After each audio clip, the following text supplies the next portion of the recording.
Naman niya, King Spec, 1 TB binili ko. Tapos, ito hindi to kasama, tong cable, data cable niya. Yan, ikakabit ko na at para ma-testing. Hello guys, welcome sa kanal ko, sa channel ko, GoBro Hero. At ito, bumili nga ako ng King Spec na SSD, 1 TB at yung price ito ay yan, 2,700 ang bili ko. February 2025 binili ko to. At yun, nakabili na ako ng mga RAMs time, mumurahin. Saka yung mga luma kong SSD, wala pa kasing nasisira sa mga SSD ko. 2014 ata, 2013 yung pinakauna kong SSD upgrade sa laptop kong luma. In-upgrade ko siya to SSD noon, may video ko, Toshiba laptop. At mahal pa yung bili ko sa SSD nun, parang 4 to 5K pala pa. Tas 128 lang siya. 128 lang yung storage niya. 128 gig. Tapos nung binili ko sumunod ay Samsung Evo sa desktop ko na binuo. Gaming desktop ko ito. Luma na din. Na i7 6th generation. 6th gen. Na desktop ko. Yun, may video din ako doon. Alam niyo naman yun. So yun, kaya nirecord ko to. Gumawa ko ng content para dito sa King Spec ko. Yung mga LAN shop naman, gumagamit din sila nito. Kaya lang hindi ganito 1 TB. Yung Ramsta kasi, sobrang mahal niya para sa mumurahin, China mumurahing SSD. 3,000 plus. Ito 2,700 lang nung pagbili ko. At yun nga, mura to, 1 tera na. Kaya lang hindi ko alam kung gaano siya tatagal. So binili ko to para doon sa nilalaro kong Red Dead Redemption. Saka dito sa mga pag-i-edit ko. Dito ko sila i-store. So sa Red Dead, bumilis naman siya sa Red Dead na game. So mabagal kasing game mag-load sa hard disk. Puno na kasi yung isa kong sa OS.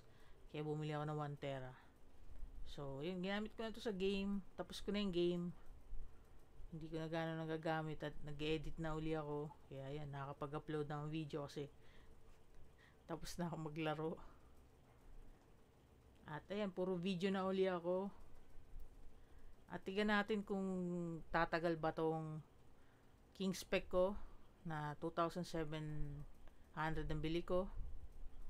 Tapos ngayong 2025 February, tignan natin kung gaano siya katagal. Tapos kung kaya niya ba, kasi almost 10 years na yung ano ko yung pinakauna kong SSD hindi pa nasisira, buo pa siya. Napakabagal yung laptop, buo pa rin yung laptop. Kung ano-ano na ginagawa ko sa laptop na yon,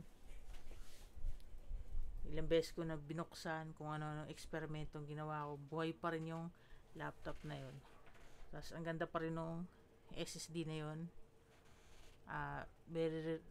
Very reliable siya. Yun, matibay, walang issue. At ito nga China, ito yung first China RAM SSD ko kasi. Yung mga RAMs ko, hindi naman sa personal use ko yun. Sa mga ginamit ko yun sa opisina. Sa previous content ko. Kaya ito, akin na to. At sa games ko nga ginamit. At hindi ko alam kung may lalaroin pa akong, kasi medyo hindi ako interesado sa mga games na lumalabas. Kaya yun. Kaya pang document lang talaga tong video ko na to. Kung kailan ko siya binili at kung magkano.